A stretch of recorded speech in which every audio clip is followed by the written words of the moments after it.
Hi hello my dear friends, నా పేరు జోజీ బాబు. ఈరోజు మనం ఏపీ ఫారెస్ట్ యాక్ట్ 1967లోని మూడో అంశమైనటువంటి రిజర్వ్ ఫారెస్ట్లోని సెక్షన్ 20D గురించి మనం నేర్చుకుందాం. అయితే మనం ఇంతవరకు ఫారెస్ట్ యాక్ట్లోని సెక్షన్ 22లోని ABC సెక్షన్ల గురించి నేర్చుకున్నాము. ముఖ్యంగా 20A ఏం చెప్తుందంటే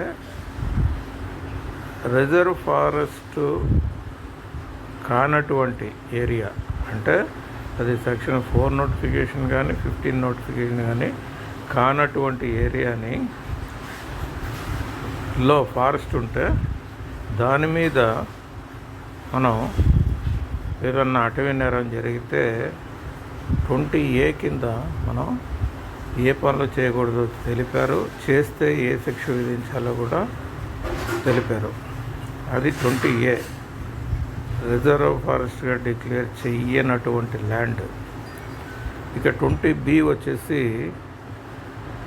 సెక్షన్ 4 నోటిఫికేషన్ అయినటువంటి ల్యాండ్ మరియు సెక్షన్ 4 నోటిఫికేషన్ నుండి 15 నోటిఫికేషన్ మధ్యకాలంలో అలాంటి రిజర్వ్ ల్యాండ్లో జరిగినటువంటి అటవీ నేరాలకి శిక్షల గురించి, ఆ నేరాలు ఏ నేరాలు చేయకూడదు అనేది మనం నేర్చుకున్నాం. ఇప్పుడు సెక్షన్ 15 నోటిఫికేషన్ అయినటువంటి ఏరియాలో, అంటే ఏపీ ఫారెస్ట్ యాక్ట్ 1967 సెక్షన్ 20Cలో ఒక 10 సబ్ క్లాజెస్ ఉన్నాయి. ఆ 10 సబ్ క్లాజెస్లో ఎలాంటి నేరాలు చేయరాదు, చేస్తే దానికి ఎలాంటి శిక్షకి అర్హులు అనే దాని గురించి 20Cలో నేర్చుకున్నాం. ఇప్పుడు మనం 20D గురించి మాట్లాడుకుందాం. సో ఈ పైన ఉదహరించినటువంటి ABCలో చేసిన నేరాలన్నిటికీ కూడాను సెక్షన్ 20Dలో శిక్షలు, జరిమానాలు విధించబడ్డాయి. అంటే మనం వాటికి ఛార్జ్షీట్ ఫైల్ చేసినప్పుడు 20D కింద ఫలానా శిక్ష విధించండి అని మ్యాజిస్ట్రేట్ గారిని మనం ఛార్జ్షీట్లో రిక్వెస్ట్ చేయాలి. సో అలాంటివి ఏంటి అనేది ఈ క్రింద వివరించారు. ఈ క్రింద జరిమానాలు మరియు శిక్షలుతో పాటుగా అడవికి జరిగిన నష్టాన్ని డిఎఫ్ఓ గారి ద్వారా అంచనా వేయించి కోర్టుకి సబ్మిట్ చేస్తే ఛార్జ్షీట్ ద్వారా ఆ మ్యాజిస్ట్రేట్ గారు ఆ అమౌంట్ను కూడా ముద్దాయి నుంచి వసూలు చేసే అధికారం ఇవ్వబడింది. ఇది సెక్షన్ 20D గురించి క్షుణ్ణంగా సింపుల్గా చెప్పాలంటే. దీనిలో పాయింట్ నెంబర్ 1 ఏం చెప్తుందంటే 20Dలో sandalwood and red sanders wood చెట్ల విషయానికి వస్తే 3 నెలల నుంచి 1 ఇయర్ పాటు జైలు శిక్ష మరియు 10,000 రూపాయల జరిమానా మ్యాజిస్ట్రేట్ గారు విధించవచ్చు అని చెప్తుంది. 10,000 జరిమానా, 3 నెలల నుంచి 1 ఇయర్ పాటు జైలు శిక్ష. అది శాండల్వుడ్ అండ్ రెడ్ శాండల్స్ విషయంలో. అదే సెక్షన్ 20ABCలో చేసినటువంటి ఏ ఇతర అటవీ నేరాలు అయినా సరే మ్యాజిస్ట్రేట్ గారు 1 ఇయర్ పాటు జైలు శిక్ష, 2,000 రూపాయల వరకు జరిమానా లేదా 2 కలిపి విధించవచ్చు. అంటే other than red Sanders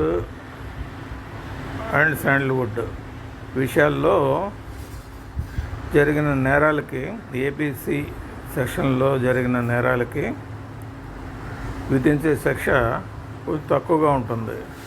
1 year jail శిక్ష, 2,000 రూపాయల జరిమానా. పాయింట్ నెంబర్ 2కి వస్తే, ఈ సెక్షన్ కింద డిఎఫ్ఓ గారు వ్రాతపూర్వకంగా పర్మిషన్ ఇచ్చినటువంటి లేదా కాంపిటెంట్ అథారిటీ పర్మిషన్ ఇచ్చినటువంటి లేదా పారంపరిగా కానీ ప్రభుత్వం ఇచ్చిన గ్రాంట్ల ద్వారా కానీ హక్కులు పొందిన ఎడల అలాంటి వాటికి ఎలాంటి అభ్యంతరాలు లేవు. అంటే వారు ఆ భూమి మీద పై అధికారులు ఇచ్చినటువంటి పర్మిషన్స్ బేస్ చేసుకొని ఒకవేళ ఏదన్నా అటవీ నేరం చేసినా అది పర్మిషన్ ఉంది కాబట్టి దాని మీద ఎలాంటి అభ్యంతరాలు ఉండవు. అలాగే పాయింట్ నెంబర్ 3లో సెక్షన్ 20లోని క్లాజ్ 1లోని సబ్ క్లాస్ 2 మరియు 7 విషయంలో, అనగా ట్రెస్పాసు, pasture of cattle, allowing cattle to trespass, అంటే అడవిలోనికి అక్రమంగా ప్రవేశించడం కానీ, అక్రమంగా పశువులను మేపడం కానీ లేదా పశువులని అడవిలోనికి తోలటం కానీ చేయరాదు. అలాగే 7లో sub clause 7లో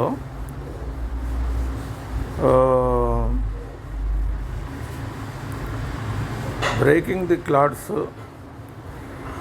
leveling the ground for agriculture purpose or for construction of houses, అంటే భూమిని గడ్డల్ని చితకొట్టి భూమిని చదును చేసి వ్యవసాయానికి కానీ లేదా గృహ నిర్మాణానికి కానీ ఉపయోగించరాదు. అలాంటి వాటిని తొలగించడానికి లేదా ఎవిక్ట్ చేయడానికి ఫారెస్ట్ డిపార్ట్మెంట్కి అధికారం కలదు. ఫారెస్ట్ డిపార్ట్మెంటే కాదు, ప్రభుత్వానికి అధికారం కలదు. అయితే దానిలో ఏ అధికారులు ఈ ఎవిక్షన్ చేయొచ్చు అంటే, 1 ఫారెస్ట్ రేంజ్ ఆఫీసర్ హోదాకి తక్కువ కాని అధికారి లేదా పోలీస్ సబ్ ఇన్స్పెక్టర్ హోదాకి తక్కువ కాని అధికారి లేదా డిప్యూటీ తహసీల్దార్ హోదాకి తక్కువ కాని అధికారులకు ఈ అధికారాన్ని ఇచ్చారు, ఎవిక్ట్ చేసే అధికారం ఇచ్చారు. సో అనధికారిక ఆక్రమణలను రిజర్వ్ ఫారెస్ట్ నుంచి తొలగించే అధికారాన్ని ఇవ్వటం జరిగింది. సో ఇది ఫ్రెండ్స్ మనకి ఉన్నటువంటి రిజర్వ్ ఫారెస్ట్ సెక్షన్ 20D కింద మనకి తెలిపినటువంటి నమోదైనటువంటి శిక్షలు. ఓకే ఫ్రెండ్స్, ఇంకొక టాపిక్తో మనం మళ్ళీ కలుసుకుందాం. Thank you for listening to me. Thank you very much.